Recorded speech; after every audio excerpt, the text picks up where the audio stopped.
Hey everyone, welcome back to the channel.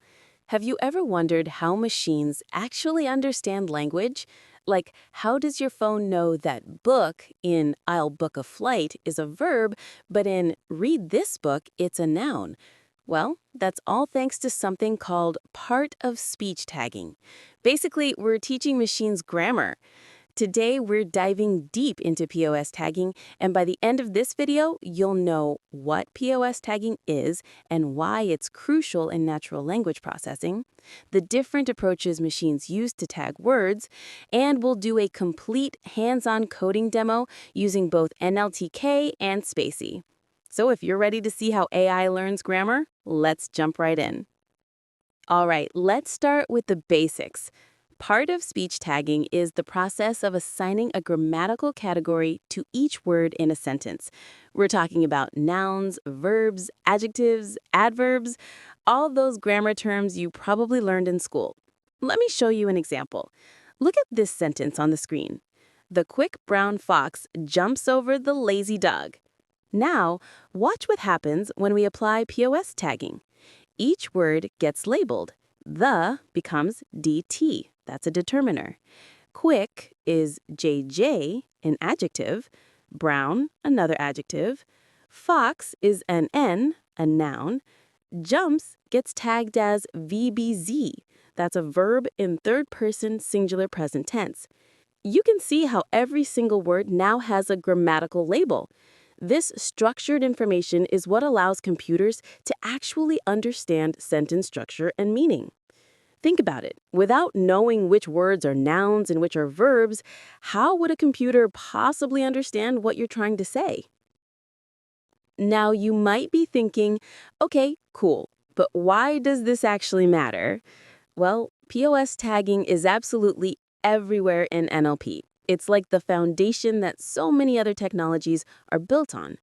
Here's what POS tagging helps with. First, it helps machines understand sentence structure and syntax. That's fundamental for any language task. Second, it facilitates named entity recognition. That's how your phone knows Apple, the company, versus apple, the fruit. Third, it enhances sentiment analysis. Knowing whether a word is an adjective or noun helps determine emotional tone. Fourth, it powers machine translation and chatbots. When translating languages, word order and grammatical roles completely change. And fifth, it improves keyword extraction and search engine indexing. Here's a fun one. Look at this example on the screen. Without POS tagging, your AI couldn't tell the difference between booking a trip, where book is a verb, and reading a book, where book is a noun. Same word, completely different meanings. POS tagging solves this problem. So how does this actually work? How do we teach a machine to tag words? Well, there are three main approaches, and they've evolved over time. First, we have rule-based tagging, the oldest method, using predefined grammar rules. Then came statistical tagging, using probability and machine learning models to predict tags.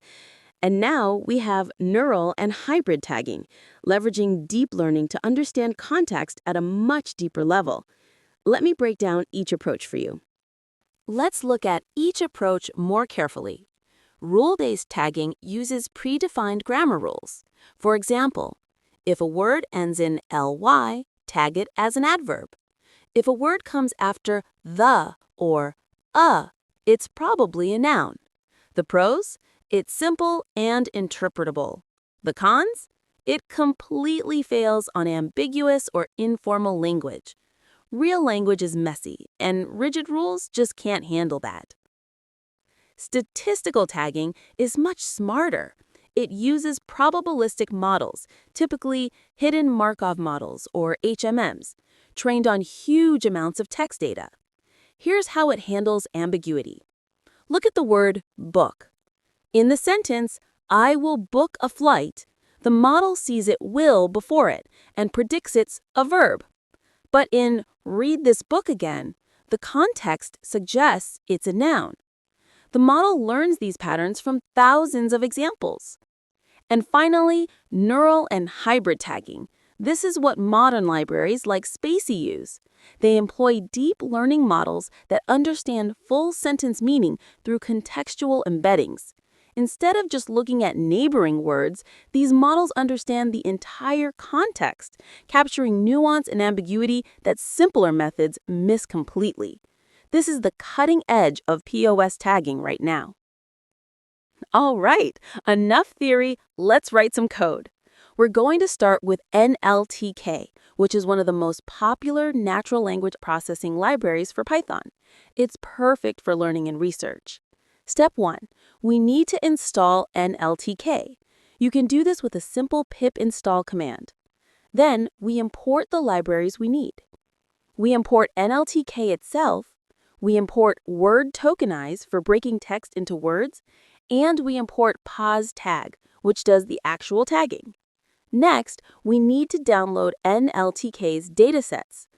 Punct is for tokenization, and averaged perceptron tagger is the actual POS tagging model. Step 2. Let's prepare our sample text. I'm using the sentence, NLTK is a powerful library for natural language processing. Simple enough, right? Now let's tag it. Now for the actual tagging process. Step 3. We tokenize our text. Word tokenize breaks our sentence into individual words and punctuation marks. Step 4. Here's the magic. We call POS tag on our tokenized words. This single function call assigns grammatical tags to every word in our list. Step 5. We display the results. We print the original text first, then loop through our POS tags and print each word with its tag. This is beautiful. Just a few lines of code and we've got a working POS tagger. Let's see what output we get. And here's our output. Look at how nicely organized this is. NLTK is tagged as NNP, a proper noun because it's a name. Is gets VBZ, a verb in third person singular present. Is DT, a determiner. Powerful is JJ, an adjective. Library is NN, a singular noun. For is IN, a preposition. Natural and language and processing are all tagged as nouns or adjectives appropriately. These tags follow something called the Penn Tree Bank tag set, which is a standardized system of grammatical categories. With NLTK, you're getting well-established research-grade POS tagging. It's fantastic for learning, teaching, and academic work. But now, let me show you something even more powerful. Now let's look at spaCy. This is a more modern library designed specifically for production use. It's faster and uses machine learning models under the hood. Step 1. First, we install spaCy and download a language model. I'm using en_core_web_sm, which is a small English model. Then we import spaCy and load our model into a variable called NLP. This NLP object is now our text processing pipeline. Step 2. We define our text. I'm using a similar sentence. spaCy is a popular natural language processing library. To process it, we just pass our text to the NLP object. That's it. spaCy automatically tokenizes and tags everything in one go. Step 3. To display the results, we loop through each token in our process document and print the text and its POS tag. Notice how much cleaner this is compared to NLTK? spaCy is designed for ease of use. Let's look at the output. Check out the spaCy output. You'll notice the tags look a bit different from NLTK. spaCy is tagged as PROPN, proper noun. Is gets AUX, auxiliary verb. A is DET, determiner. Popular and natural are both ADJ, adjectives, and the rest are tagged as nouns. spaCy uses universal dependencies tags, which are a bit more modern and standardized across languages. But here's something super cool. spaCy has a built-in visualizer called displacy. Look at this code. With just 2 lines, you can visualize the entire grammatical structure as a dependency tree. This shows you not just the POS tags, but how every word relates to every other word syntactically. You can see subjects connecting to verbs, verbs connecting to objects. The whole grammatical structure becomes visual. This is incredibly useful for understanding and debugging your NLP pipelines. So we've seen both NLTK and spaCy in action. You might be wondering, which one should I use? Well, let's compare them side by side. Approach.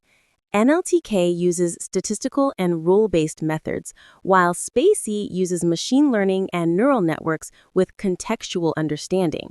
Performance.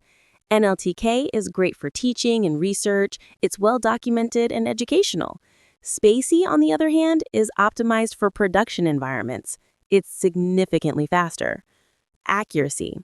NLTK performs really well on simple, well-structured sentences, but spaCy has better contextual understanding, especially with complex or ambiguous grammar. Ease of use. NLTK requires more manual work. You're doing tokenization, tagging, and processing in separate steps.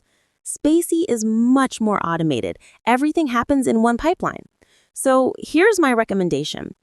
If you're prototyping, learning, or doing academic research, use NLTK. It's educational and gives you more control.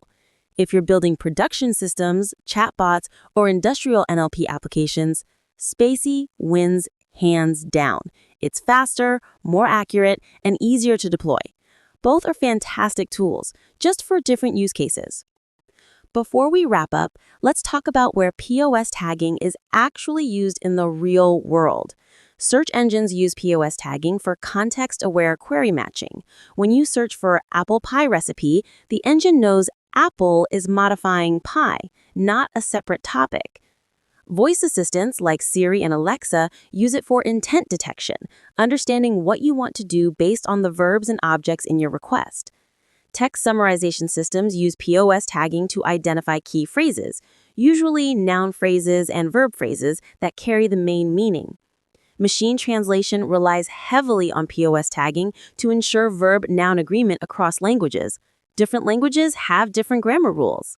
And grammar correction tools like Grammarly detect tense mismatches and subject-verb disagreements using POS tagging. Let me leave you with some key takeaways. First, POS tagging is absolutely fundamental to syntactic understanding in NLP. You can't do advanced language processing without it. Second, it transforms plain text into structured, machine-readable data. This is crucial for any AI system. Third, NLTK gives you portability and educational value. spaCy gives you real-time power and production readiness.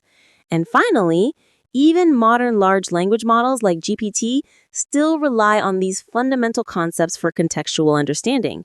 This stuff isn't outdated, it's foundational. And that's how machines learn grammar. You just learned how to teach AI to recognize parts of speech, and that's a fundamental step in building intelligent language systems. This is the kind of knowledge that separates people who use AI from people who build AI. If you found this tutorial useful, hit that like button. It really helps the channel grow. And make sure to subscribe if you haven't already, because I've got an entire playlist on NLP coming your way. We're talking about dependency parsing, named entity recognition, text classification, and so much more. Drop a comment below if you want to see any specific NLP topic covered. Thanks for watching, and I'll see you in the next one.